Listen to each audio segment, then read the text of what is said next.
Thank you, Dennis.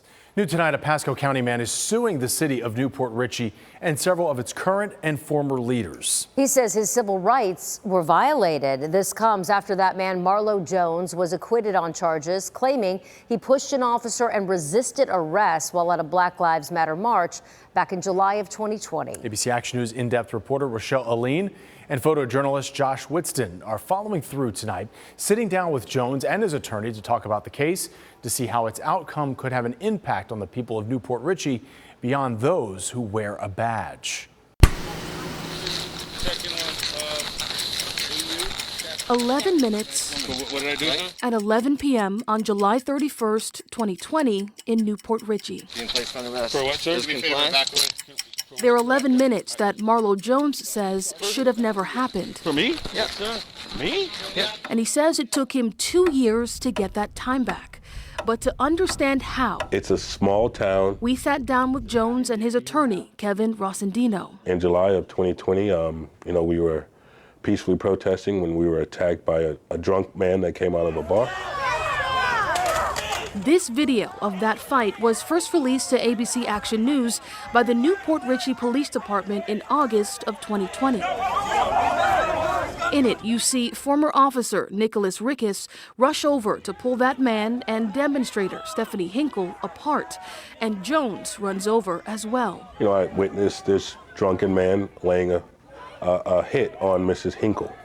And at that point, I stepped in between the two and I try to separate them. More officers and people begin crowding in, and Jones says he and Rickus spoke briefly. Bench, what do we got here? Police body camera footage from another vantage point shows Jones talking to officers.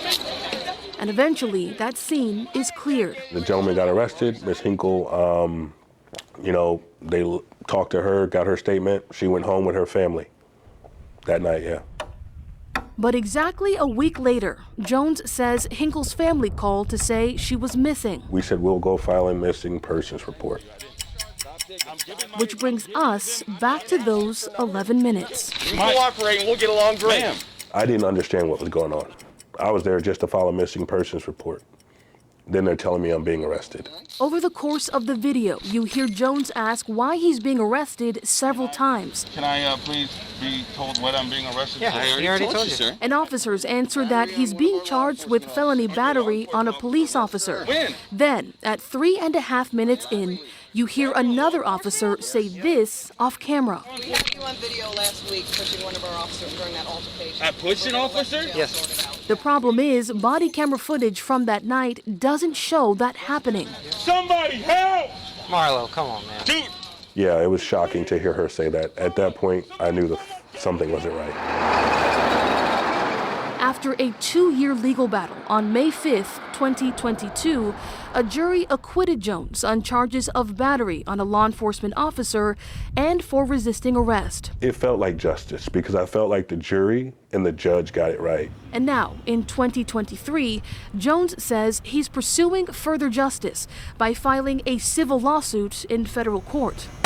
The 43-page complaint names the city of Port Richey, its manager, the mayor, the former police chief, a current police officer, and 2 former officers, including Nicholas Rickus, who claimed that Jones pushed him back in 2020. Those are the people. Those are the people that had everything to do with why Marlowe had to go through what he went through.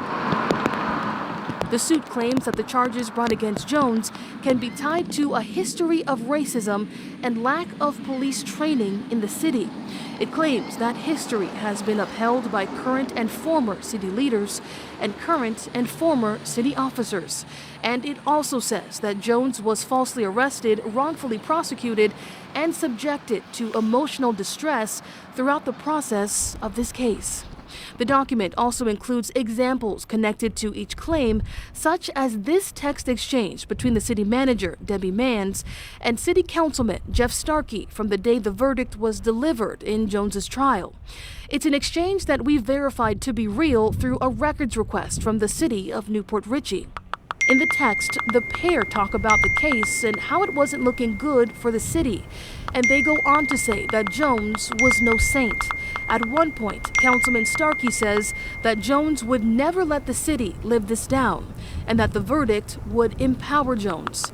To which Manns replied, "I know, not happy. Since the suit was filed in March, attorneys for the mayor, Rickes, and the city itself have filed 3 separate motions to have this case dismissed. They all assert that Jones's complaint doesn't have any legs. And one motion includes this excerpt, claiming that the suit is largely redundant, immaterial, impertinent, and comprised of casually unrelated, scandalous, and harassing allegations. But in spite of this, the case still appears to be moving forward through federal court. I want the people that are in power in the city of Newport Richey to be held accountable. Because if we don't hold them accountable, then nobody else will. And Rossendino tells us they're seeking several $1 million in damages, which will give that accountability some teeth. Really, when you talk about civil rights, it's really a punishment, right? For a city like Newport Richey, $1 million might be a punishment, but $5 million really is a punishment. So we wanted to maximize the amount of the punishment to the city. And it's a push that the pair plan to take all the way to a jury. Never going to stop fighting. The only time I'll stop is when my heart stops.